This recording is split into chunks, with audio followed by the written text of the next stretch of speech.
ఈ చిన్న పాప దగ్గరకు 2 పులులు వస్తూ ఉంటాయి. అప్పుడు ఈ పాప ఆ పెద్ద పులుల్ని చూసి భయంతో అరుస్తూ ఉంటుంది. అప్పుడు ఈ పులులు మాత్రం మనుషులు మనల్ని చూస్తే చాలు వెంటనే భయపడిపోతారని అనుకుంటాయి. అయితే ఆశ్చర్యంగా ఈ పాపకు పులుల మాటలు వినపడుతూ ఉంటాయి.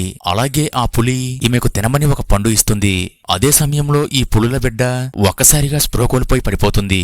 అప్పుడు ఈ పులులు మన బిడ్డను ఏదో పాము కాటేసిందని, దీన్ని ఎలానే వదిలేస్తే చనిపోతుందని భయపడుతూ ఉంటాయి. ఇంతలో అక్కడ ఉన్న ఒక చిన్న మొక్క మెరుస్తూ ఉంటుంది. అలాగే ఆ మొక్క ఈ చిన్న పాపను దగ్గరకు రమ్మని పిలుస్తూ ఉంటుంది. అప్పుడు ఈ పాప చుట్టూ చూసి మెరుస్తూ ఉన్న ఆ మొక్క దగ్గరకు వెళ్తుంది. అయితే ఈమెకు జంతువులతో పాటు మొక్కల మాటలు కూడా వినపడుతున్నాయని ఆశ్చర్యంగా అనిపిస్తుంది. అయితే ఈ మొక్క మాత్రం నాలో ఔషధ లక్షణాలు ఉన్నాయని, వెంటనే నా వాసన చూపిస్తే ఆ చిన్నపులి లేచి నుంచుంటుందని చెప్తుంది.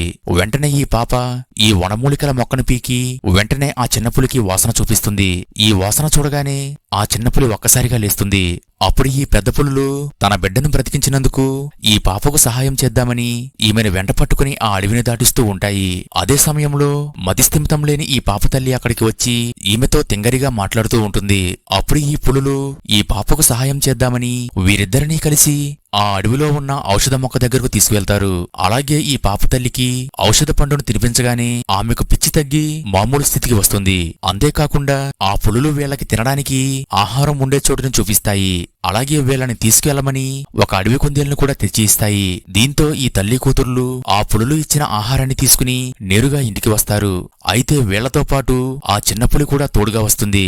ఎంతలో పక్కింటి వ్యక్తి వీళ్ల ఇంట్లోకి దౌర్జన్యంగా వచ్చి వీరిద్దరినీ కొట్టడానికి చూస్తాడు. అదే సమయంలో వెనకాల ఉన్న ఆ చిన్నపులి ఇతడిపై కోపంగా గాండ్రిస్తుంది. కానీ ఆ తర్వాత ఏమైందో తెలియాలంటే ఈ వీడియో లైక్ చేసి నెక్స్ట్ పార్ట్ను కామెంట్ చేయండి.